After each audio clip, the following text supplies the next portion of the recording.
This story is titled, She Took a Break from Our Relationship, Found Lovers, and Wanted Me Back. But I said no. Hi everyone, before we dive in, a quick favor. If you enjoy content like this, please hit the subscribe button. It's free, supports the channel, and make sure you never miss out on amazing videos. Alright, let's get started. Hey Reddit, you ever have someone flip your entire world upside down over takeout and a Netflix episode? Because that's exactly how my 5-year relationship with Elena started crumbling on a regular Wednesday night. Nothing special about it. Just me, her, and some leftovers from our favorite Thai place. But that's when she hit me with those ridiculous words. I think we need a break. Now, I'm not the kind of guy who panics easily. I've built my life with steady hands. I own my house, have a solid career in IT, and like to keep things simple. That's why her little announcement threw me off for like half a second. Then it clicked. Elena wanted space. Fine, I thought. Let her have it. But she wasn't going to have it under my roof. I kept calm though. I put my fork down, looked her dead in the eye and said, okay, if you need a break, take it. But this is my house, so you'll have to pack your things and figure out where you're staying. The way she blinked at me, you'd think I'd suggested she move to another planet. Wait, seriously? She asked. Yeah, seriously. What did she expect? For me to stick around while she found herself? If someone's unsure about you, why should you be the one to wait around for them to make up their mind? I wasn't interested in being anyone's safety net. To her credit, she didn't argue much. Maybe she thought I'd fight for her to stay, or beg for an explanation. But I wasn't about to beg anyone to be in my life. Not even Elena. By the end of the night, she packed a suitcase and called her sister to come pick her up.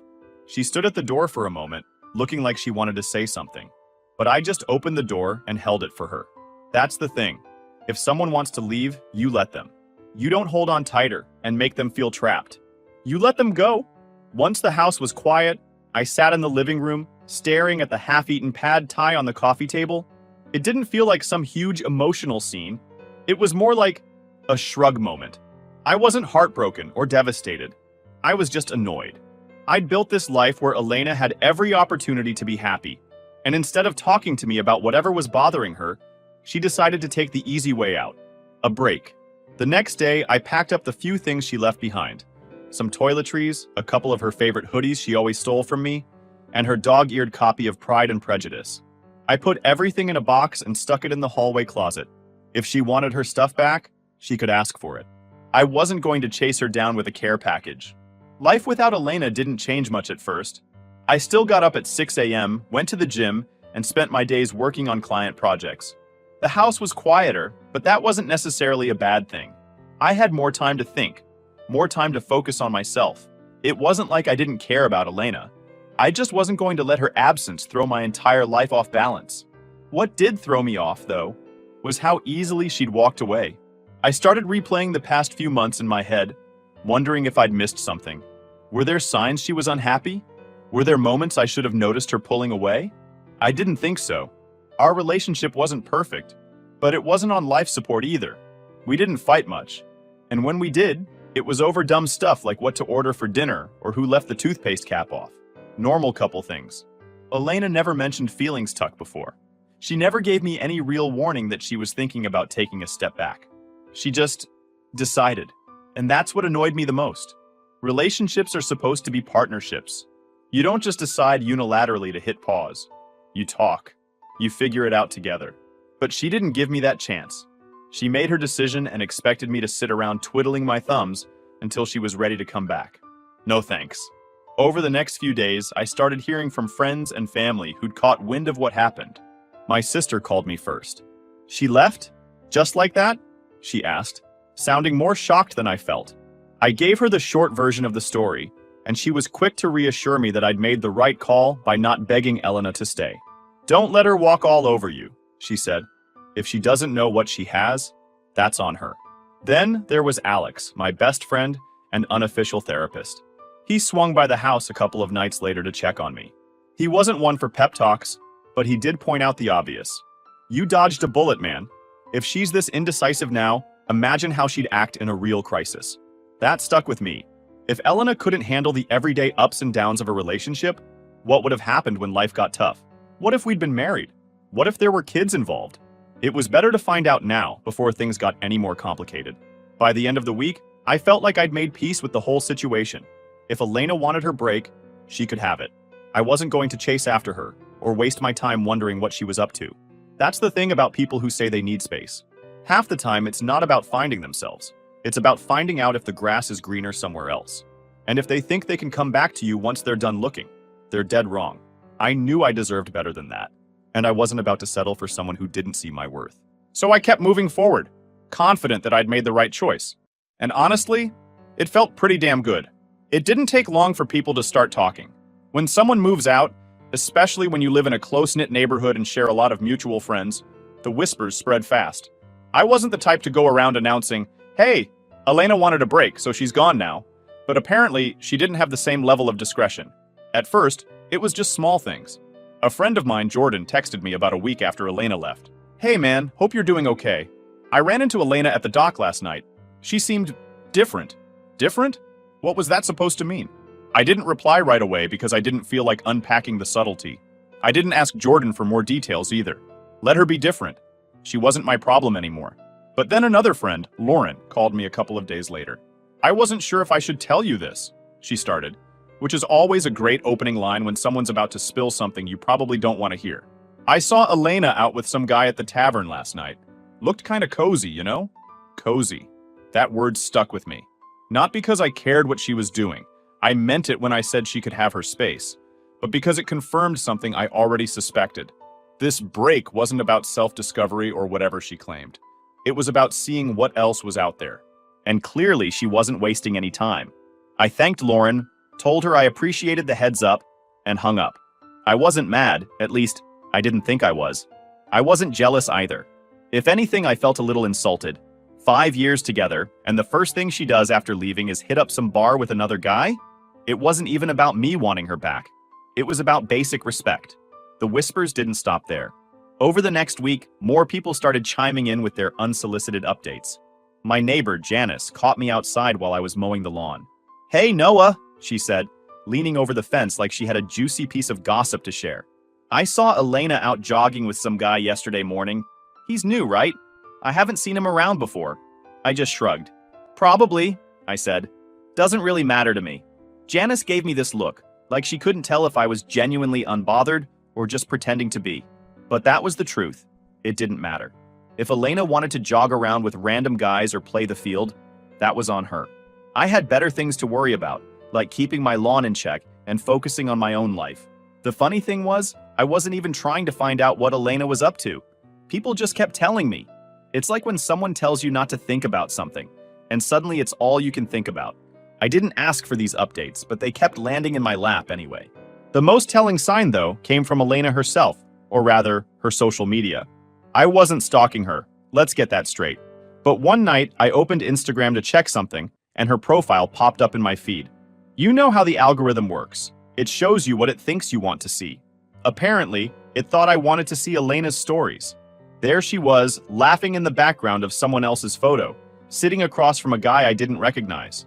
He had that try-hard look, fitted shirt, perfect stubble, the kind of guy who probably spends more time taking selfies than actually enjoying life. They were at some trendy restaurant downtown, one of those places Elena always wanted us to go but never bothered to actually plan. Seeing her there, smiling like she didn't have a care in the world, made me shake my head. It wasn't that I felt hurt, I didn't, but it was disappointing in a way I didn't expect.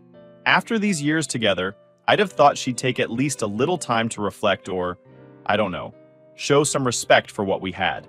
Instead, she was out there acting like a single woman who'd never been in a relationship. It was like I didn't exist. I closed Instagram and didn't look at her profile again after that. I didn't need to. Whatever she was doing, she could keep doing it. I had no interest in being part of her audience. One thing that did bug me, though, was how she framed the situation to people. A mutual friend, Rachel, called me one evening.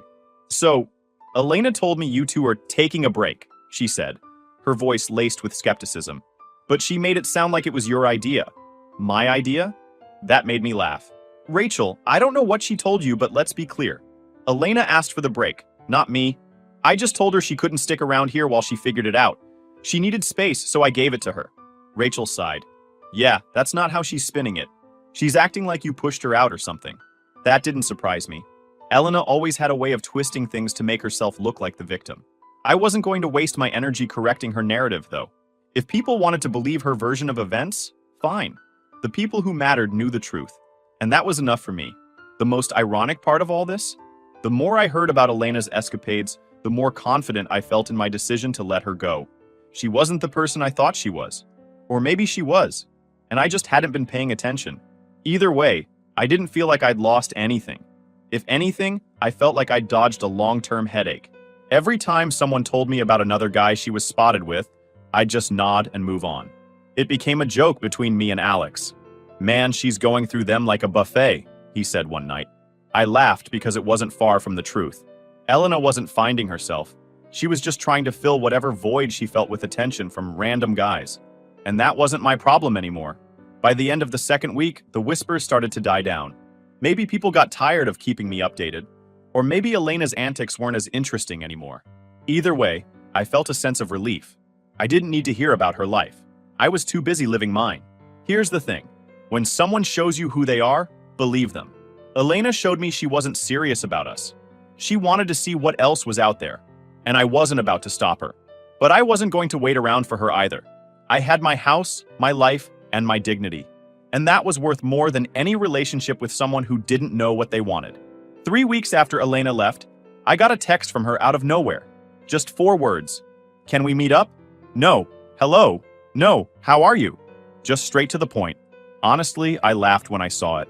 After everything, now she wanted to talk. I wasn't about to jump at the chance to sit down and rehash whatever nonsense was going on in her head. But I'm not one to leave things unresolved either, so I replied, "When and where?" She suggested the park we used to go to all the time. This little spot downtown where we'd sit for hours, pretending life wasn't as hectic as it was. I agreed, mostly because I wanted to see what excuse she'd try to pull out of her hat this time. Part of me already knew this wasn't going to be an apology. It'd be some half-baked attempt to justify her actions. The day of the meeting, I showed up 10 minutes early. Not because I was eager, but because I didn't want to give her the satisfaction of arriving first and feeling like she had the upper hand.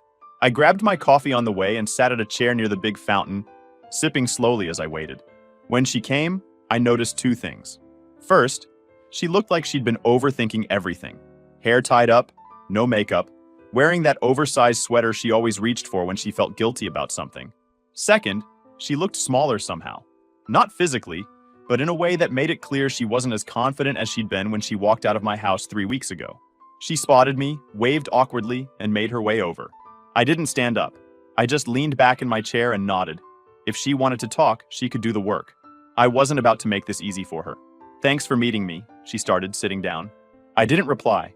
I just raised an eyebrow and waited for her to get to the point. Let her squirm a little. She deserved it.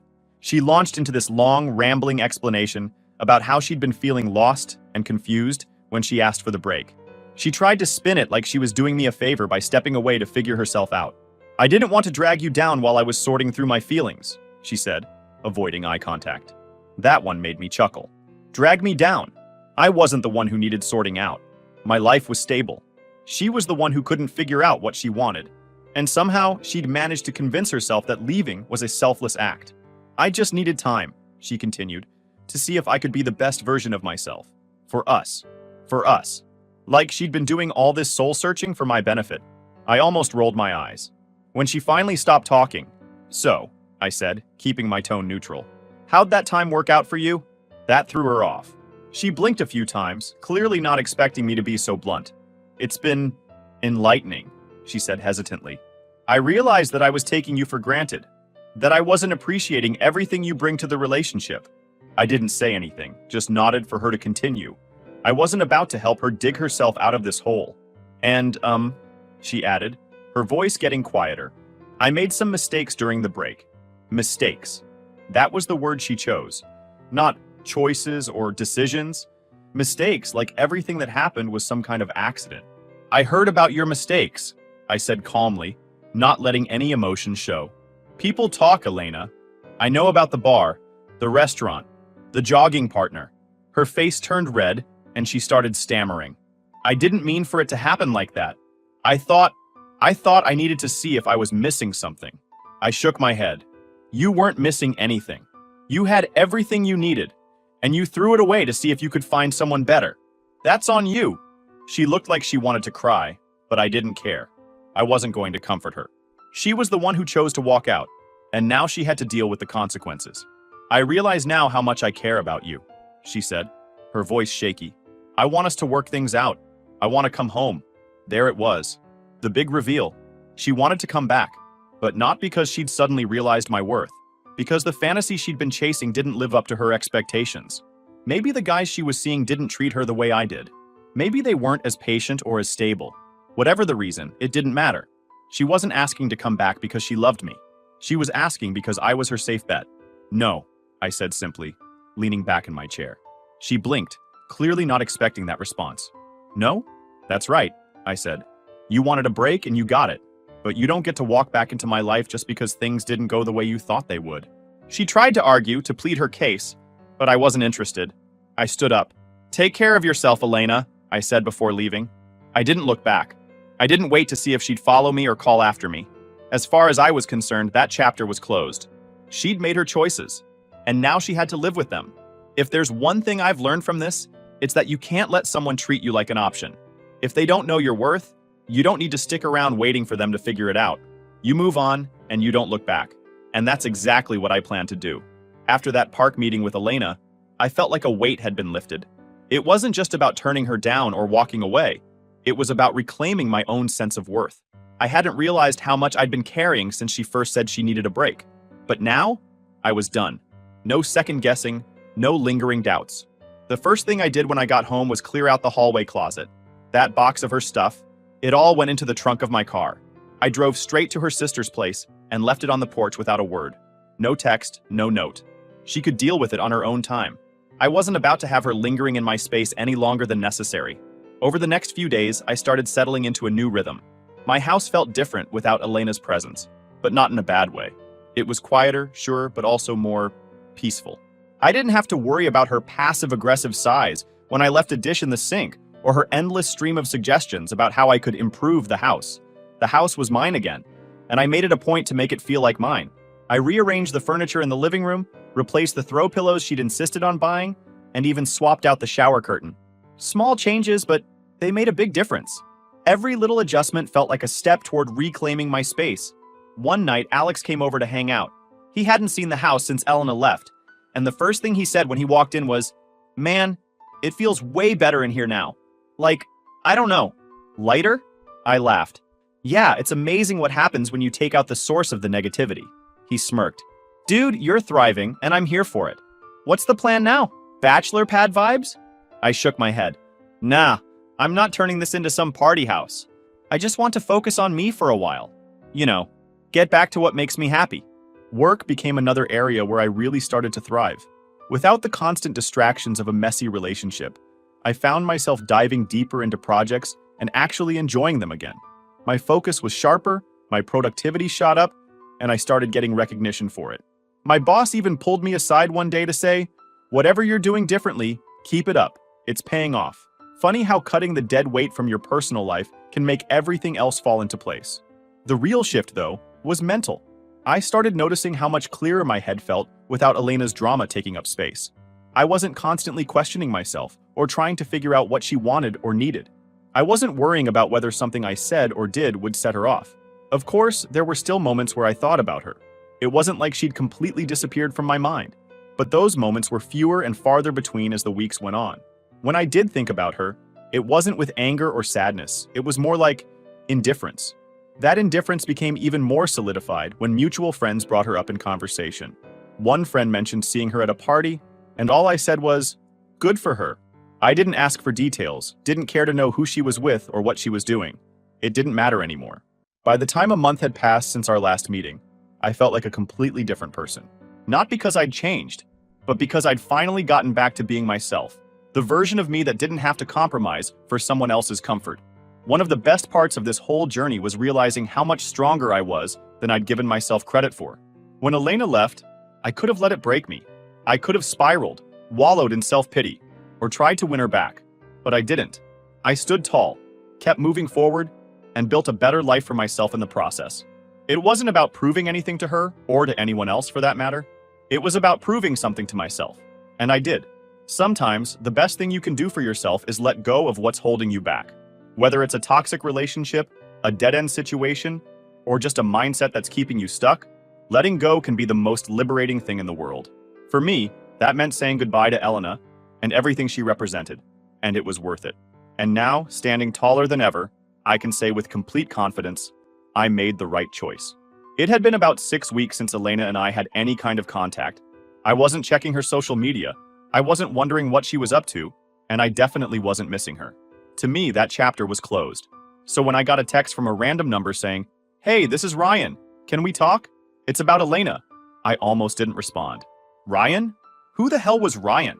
I wasn't interested in any drama, and the idea of getting sucked into Elena's orbit again made me shake my head. But curiosity had me. I texted back a simple, "What do you want?" His response came quick. "It's better if we talk in person. Can we meet?" I had no idea what this guy wanted, but something about the message felt off. If it were Elena reaching out, I wouldn't have given her the time of day. But this was different. Against my better judgment, I agreed to meet him at a cafe downtown the next day. Worst case, I figured, I'd waste 30 minutes of my life. Best case, I'd get some clarity on why this guy thought it was necessary to talk to me. The next afternoon, I walked into the cafe and spotted him right away. He was sitting at a corner table, fidgeting with his cup. Early 30s, clean cut, one of those guys who probably spends half his life on LinkedIn. I sat down across from him, not bothering with any small talk.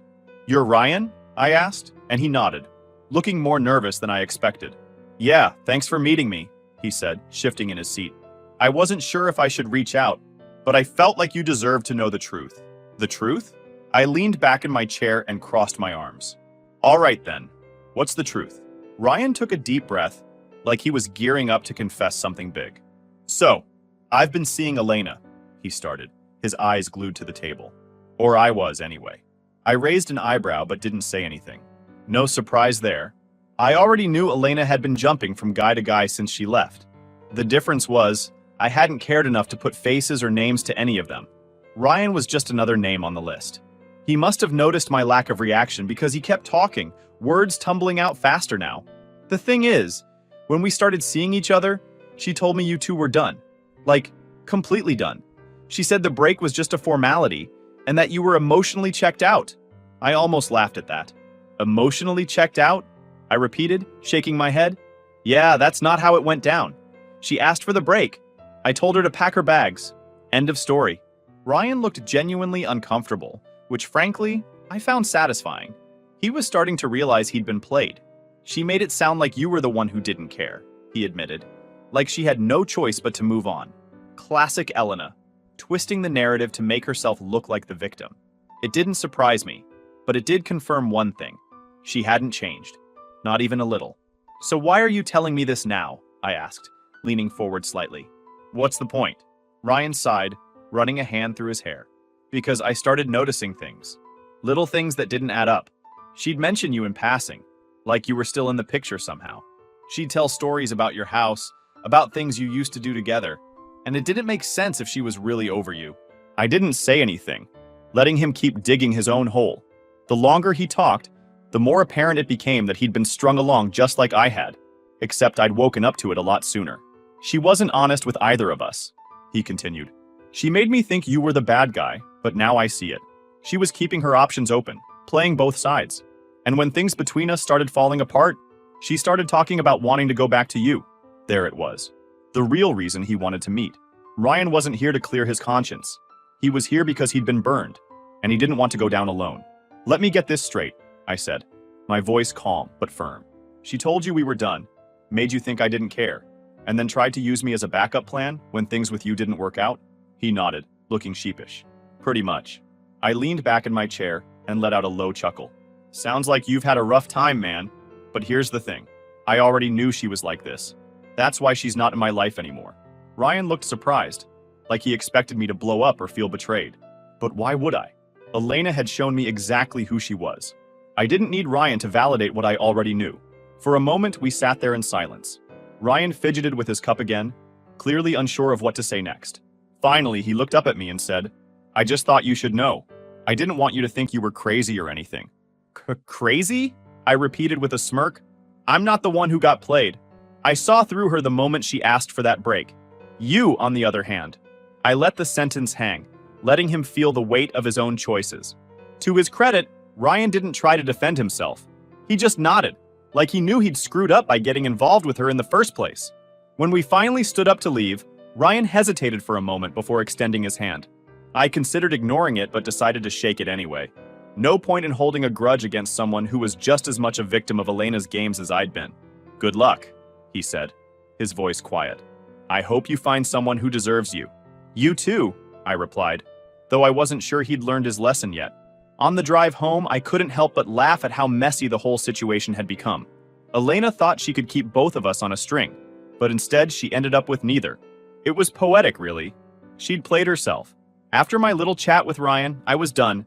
Done with Elena, done with her drama, done with everything that even remotely involved her. I'd thought the door had already been closed when I walked out of that park, but meeting Ryan put the final nail in it.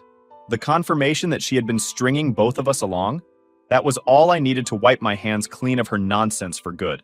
But of course, Elena wasn't about to let things end quietly. A couple of days later, she texted me again. Hey, can we please talk? I've been doing a lot of thinking, and I really want us to work this out. I didn't even bother replying. What was there to talk about? She didn't get to come crawling back just because things didn't work out the way she wanted. Silence was the only response she deserved. Ignoring her didn't stop her from trying, though. Over the next week, she sent more texts. Some were apologies, full of self-pity and regret. I know I messed up. I wish I could take it all back. Others were attempts to guilt me into responding. I just need closure. Don't I deserve that? No, she didn't. Closure wasn't something I owed her. Then came the calls. I'd see her name pop up on my phone screen, and every time I'd hit decline without a second thought. It was almost laughable how desperate she was getting. She'd burned every bridge between us, and now she was scrambling to rebuild them with empty words. I wasn't buying it. One night, she showed up at my house. I was in the middle of a woodworking project in the garage when I heard a knock at the door. At first, I thought it was Alex, dropping by unannounced like he sometimes did. But when I opened the door and saw Elena standing there, I sighed. She looked different. Not in the I've been working on myself kind of way, but in the I'm not handling this well kind of way. Her hair was messy, her eyes were red, and she had this pitiful look on her face that might have worked on someone else, but not me. What do you want, Elena? I asked, leaning against the doorframe. She hesitated, probably trying to come up with the perfect thing to say, but all that came out was, I miss you. I almost laughed. Miss me? The guy she thought she could keep on standby while she tested out her little flings? Yeah, no thanks. I don't know what you want me to say, I told her. You made your choice and I made mine. I made a mistake, she said quickly, her voice trembling. I thought I needed something different, but I didn't. I had everything I needed with you, and I was too blind to see it. I crossed my arms and gave her a long, hard look. You think you can just show up here, say a few nice words, and I'll forget everything you did? That's not how it works, Elena. She started to cry then, tears streaming down her face as she tried to plead her case. I didn't know what I was doing. I was confused and I got caught up in my own head. I'm sorry, Noah. I really am. Can't we just start over? Her tears didn't move me. They might have worked on Ryan or whatever other guy she'd been messing with, but I wasn't about to fall for it. Starting over wasn't an option. I'm not interested, I said firmly. You wanted space, you got it. You wanted to explore other options, you did. Now you're dealing with the consequences of your actions. That's not my problem. She stood there for a moment, stunned into silence. Then she tried one last angle. What about everything we built together? Doesn't that mean anything to you? Look, I said, my voice calm but firm.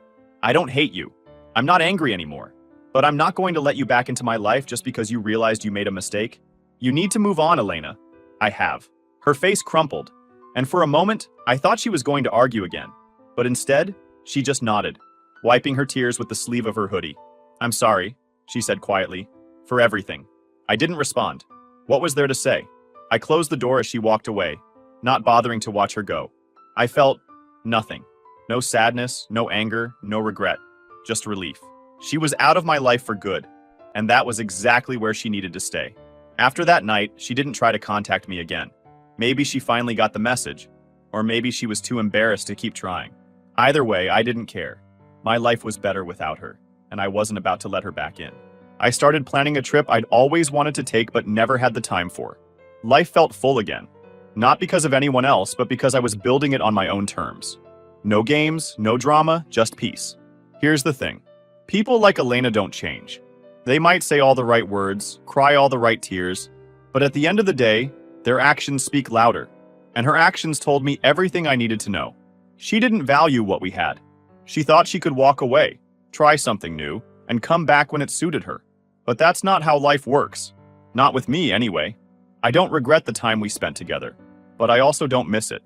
That chapter of my life is closed, locked, and the key's been thrown away.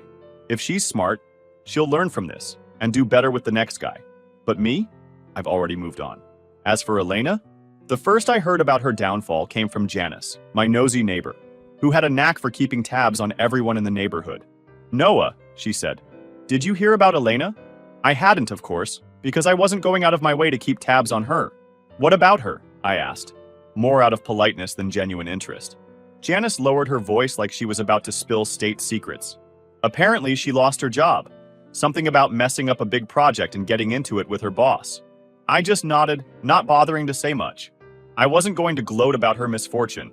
Not out loud, anyway. Over the next couple of weeks, more stories about Elena started trickling in, each one worse than the last. First, it was the job. Then, I heard through a mutual friend that her living situation wasn't going well either. Turns out she'd been staying with her sister after our breakup, and things had gotten tense. Her sister apparently got tired of Elena's freeloading and told her she needed to find her own place. From what I gathered, Elena wasn't exactly drowning in options. She'd burned a lot of bridges, and most of the people she'd leaned on in the past weren't interested in helping her anymore. She ended up renting a room in some sketchy apartment across town, far from the cushy life she'd been used to. Inside, I couldn't help but feel a little vindicated. She'd been so eager to walk away from the stability I'd offered her, only to end up sinking her own ship.